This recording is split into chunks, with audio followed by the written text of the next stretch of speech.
मेरे सभी किसान भाइयों को नमस्कार। मेरा नाम है नितेश जैन और आप सबका स्वागत करता हूं मैं अनाज के इस ऑफिशियल यूट्यूब चैनल पे। दोस्तों, आज के इस वीडियो में हम आपको जानकारी देंगे सुमिटोमो कंपनी की प्रिल्यूड दवाई के बारे में। प्रिल्यूड दवाई के बारे में हम आपको ये भी बताएंगे कि ये दवाई आपको कौन कौन सी फसल में उपयोग में लेनी है, इसका टेक्निकल नाम भी बताएंगे और इसकी क्या डोज, क्या मात्रा आपको काम में लेनी है फसल में उपयोग करते समय, उसके बारे में भी जानकारी देंगे।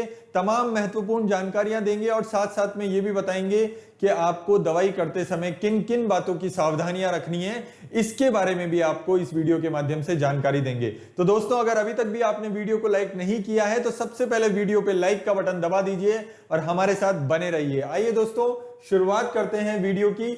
सबसे पहले तो ये दवाई आपको सिर्फ और सिर्फ धान की फसल में ही उपयोग में लेनी है। इसके अलावा इस दवाई को आप किसी भी फसल में उपयोग ना लें। और धान की फसल में भी जो हमारा रुपाई का धान होता है, जो हम गरेड़ करके धान लगाते हैं, उस फसल में ही खरपतवार को नहीं उगाने के लिए, खरपतवार को मारने के लिए आपको इस दवाई का उपयोग करना है। आगे इसकी टेक्निकल नाम बताएंगे कि इसका प्रेटिलाक्लोर 50% EC इसका टेक्निकल नाम है, जो कि एक खरपतनाशक दवाई का संकेत देता है। और साथ में अगर हम डोज की बात करें तो 500 ml पर एकड़ के हिसाब से आपको इस दवाई का उपयोग करना है।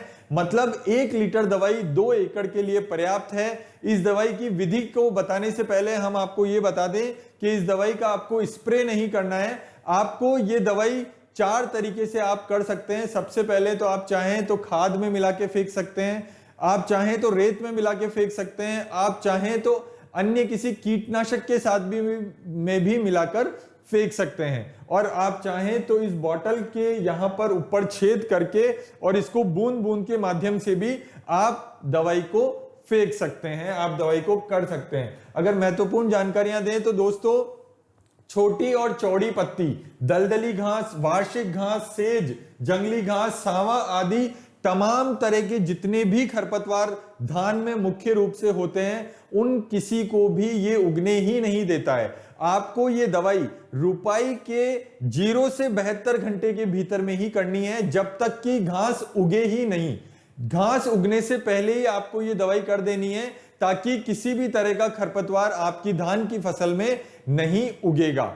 आपको ये दवाई करते समय मुख्य रूप से ये बात ध्यान रखनी है कि आपके खेत में 0 से 2 सेंटीमीटर, 2 से 3 सेंटीमीटर तक का पानी का लेवल बना रहना चाहिए। अगर हम ऐसे आसान भाषा में बोले तो 1 उंगली जितना पानी खेत में रहना चाहिए, और तभी आपको ये दवाई का उपयोग करना है। और दवाई उपयोग करने के बाद भी पानी का लेवल टूटना नहीं चाहिए। जब तक पानी का लेवल नहीं टूटेगा, दवाई खेत से बाहर नहीं निकलेगी, जब तक दवाई का असर बरकरार रहेगा। इसलिए आपको ये विशेष रूप से खास तौर पर प्रेटिलाक्लोर दवाई के बारे में ये जानकारी रखना अहम है कि आपको पानी का लेवल टूटने नहीं देना है। अगर पानी का लेवल टूट गया, खेत से पानी बाहर निकल गया, तो दवाई भी बाहर निकल जाएगी और दवाई का कोई भी मतलब नहीं रह जाएगा, दवाई कुछ भी काम नहीं करेगी। तो ये महत्वपूर्ण जानकारी है, इसको आप गांठ बांध लीजिए। और अगर हम बताएं कि रुपाई से 3 दिन के भीतर भीतर ही आपको ये दवाई करनी है।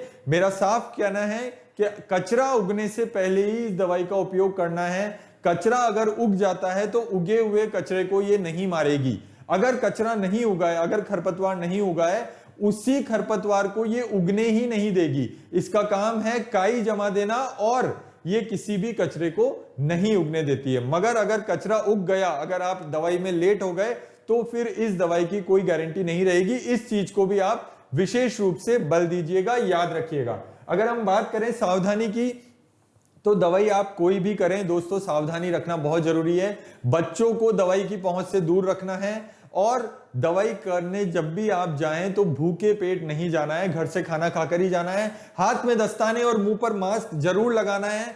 जब भी आप दवाई का छिड़काव करें या दवाई को फेंकें या स्प्रे करें, तो हवा जिस दिशा में चल रही हो उस दिशा में ही आपको इस दवाई का छिड़काव या स्प्रे करना है, ताकि वो हमारे शरीर पर वापस ना आ पाए। तो इसलिए हवा से विपरीत दिशा में कभी भी आपको स्प्रे नहीं करना है। और इस दवाई को विशेष रूप से अगर आप आसानी से करना चाहें तो यहां पे बॉटल के यहां पे छेद कर लीजिए और उसको बूंद बूंद के माध्यम से आप इस दवाई को कर सकते हैं, ये भी आपको सावधानी रखनी है। इस दवाई को जब आप करने जाएंगे तो आपको खेत के अंदर जाना पड़ेगा, और आप चाहें तो जो शूज आते हैं प्लास्टिक के वो भी आप पहन के कर सकते हैं, ताकि आपके पैर भी खराब ना हो, वो आप पर डिपेंड करता है। दोस्तों ये थी प्रील्यूड के बारे में पूरी जानकारी। आने वाले वीडियो में हम चर्चा करेंगे आपसे टैग हिट दवाई के बारे में। टैग हिट दवाई जो कि एक बहुत जबरदस्त, बहुत जोरदार दवाई है, और इसके बारे में आपको सारी जानकारी देंगे आने वाले वीडियो में। दोस्तों अगर ये आपको पूरी जानकारी अच्छी लगी हो, अगर आपको पसंद आई हो, अगर आपकी सूचना का संचार किया हो, तो दोस्तों प्लीज हमारे वीडियो को लाइक करिए, हमारे चैनल को सब्सक्राइब करिए और नोटिफिकेशन का बटन जरूर दबाइए, ताकि आने वाले वीडियो की जानकारी आपके पास नोटिफिकेशन के माध्यम से पहुंचती रहे और आपका और हमारा साथ ऐसे ही बना रहे। दोस्तों नमस्कार।